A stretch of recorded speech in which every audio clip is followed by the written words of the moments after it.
Welcome to Jack Damien and Gene YouTube channel. Thanks for coming. Let's talk about being a stepdaddy. You don't want to be a stepdaddy these days, especially as a young man. See what the woman does. She says, "There's no initial investment. You're not his father. He has a father. You are here for me, and I'm here for you, and we're in loose support of each other.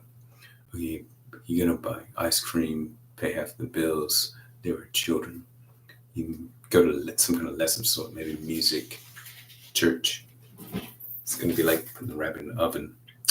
Uh, 3 to 5 years, you're gonna invest more money into this child that's not yours, not committed to your genetic legacy.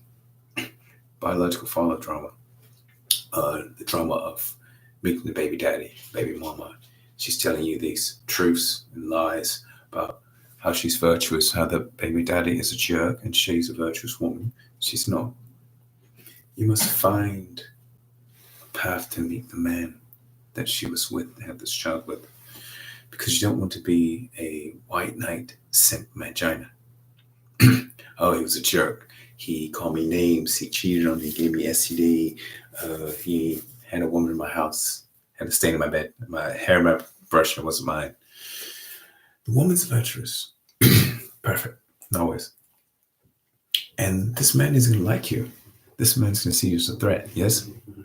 You make these malign statements about the baby daddy.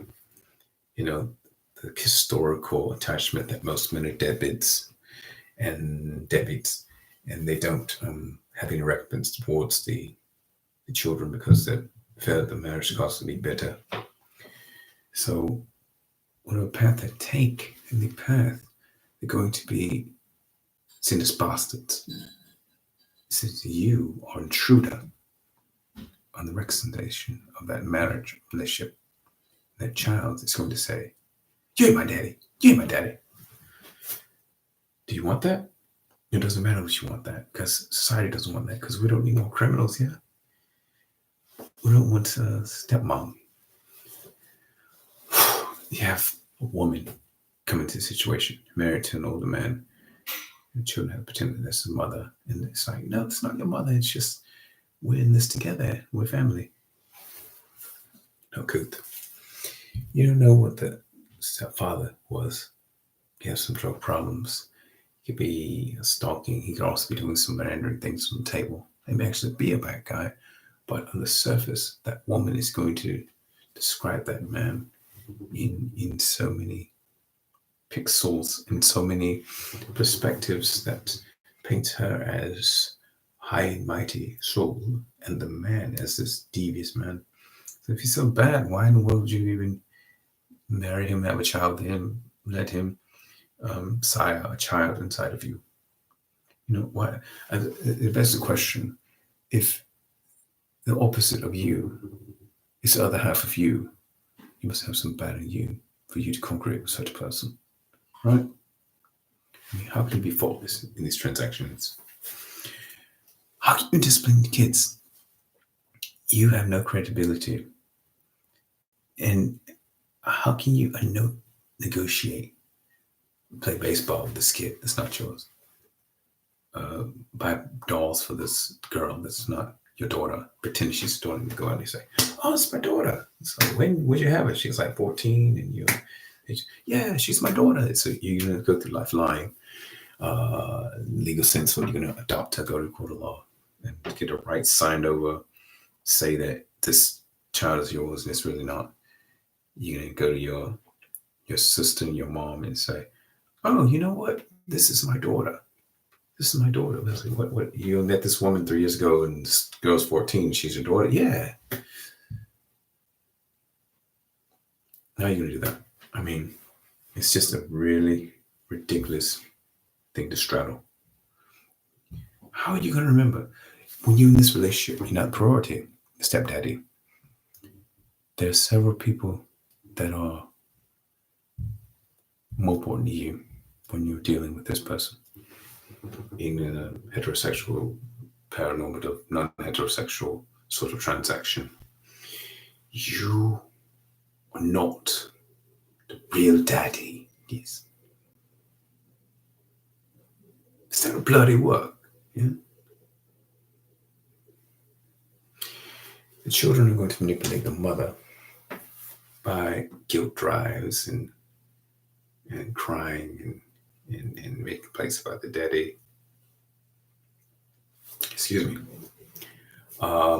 You see, there's many problems. What does these children think about you? I mean, really, you're intruding. Yes, you're sleeping with the mother. You're spending gross amounts of time. You are, how do you say, pretending that they are your children. Think about hormones. Your teenage children. You have to help them get through the menses. The boy get through his testosterone rages, his neurosis, his body's changing. You don't know why and how. And they might not like you after all that. It could be the more you invest, the more they don't like you. You know, it's always these complaints and these inconsistencies. The mother will get suspicious and she will and eventually think that you are a threat, that you are a sort of not right. This cycle can continue several times. You know, it could leave you and go to two other possibilities that are in fact worse. And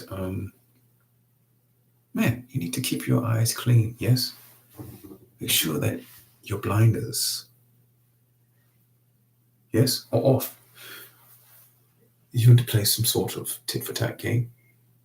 You versus the children versus the woman you're sleeping with, that is your wife, quasi girlfriend slash with children that are not yours.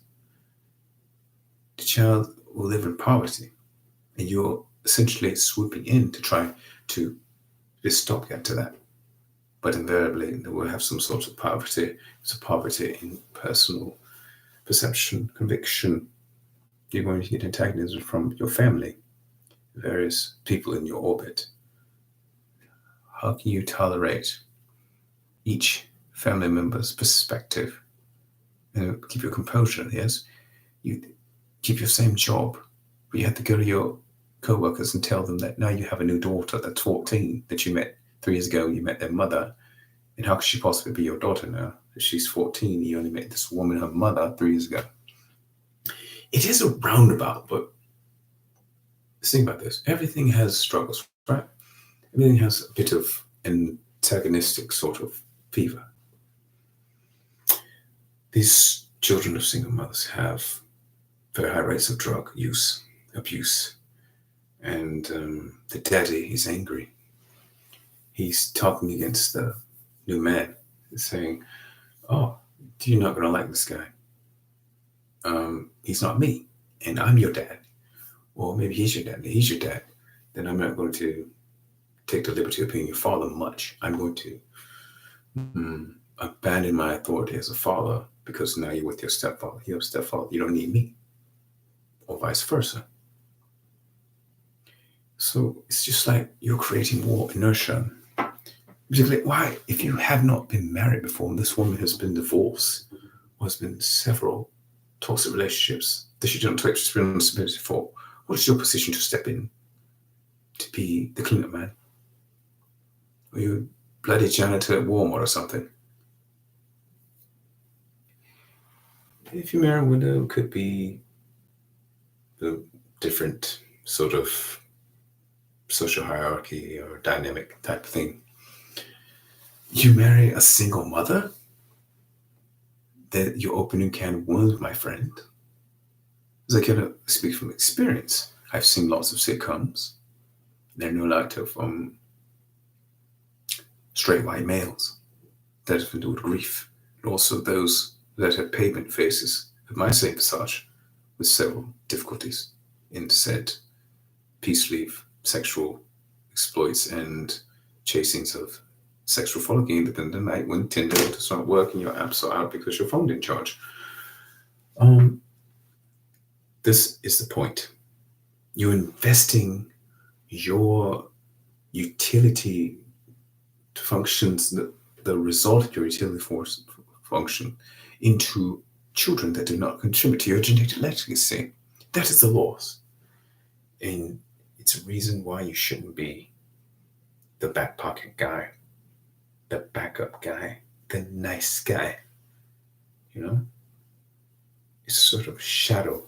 You know, you're going to try to be buddy buddy with the children, and it's an investment. It's a zero recoupment investment, because the more you do, the less value will have. The father of those children is thinking that you are an idiot. You cannot redeem yourself from the children's eyes. To the mother, you're simply a utility. To the children, you're simply a doormat. You're the beast of burden. They're not your responsibility. And if they are your responsibility, you are just a cash source. You can't please anyone. You can't even please yourself. Why raise up this sort of hell? I mean, it's like stealing something that's yours. You ask very politely your neighbor for something. Maybe like it's Doberman Pinscher dog. It's a beautiful dog. Can I have it? No, it's my dog. Please, please, please, please, please. Can I have the dog? It's a puppy.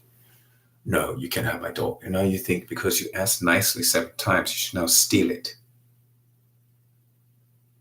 There are no consequences to such an analogy.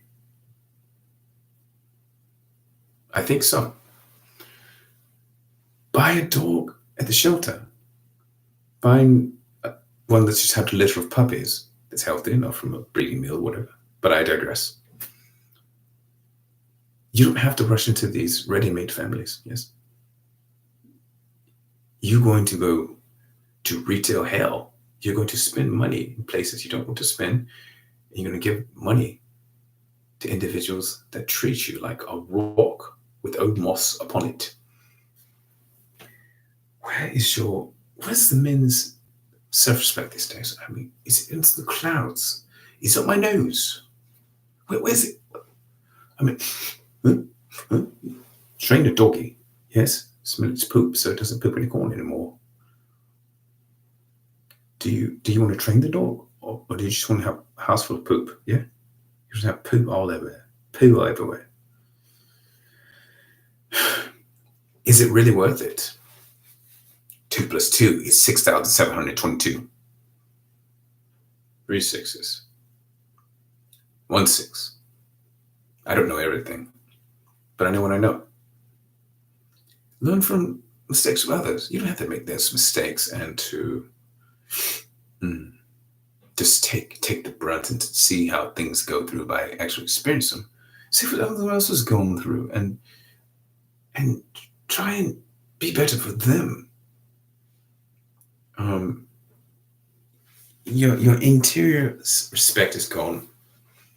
Your top cockhold. Number 2 done cockholdery. Cockhold Swiss roll guy. You know, losing investment. Well, this is an investment that accumulates empty karma. And when the children grow up, they won't even throw a wet towel on you because your nose is bleeding, because you're 84 years old and you're pooping in your space age undies. Don't take on these children, men. You've been warned. Thank you for frequenting Jack Damjin YouTube channel. Thank you. Goodbye.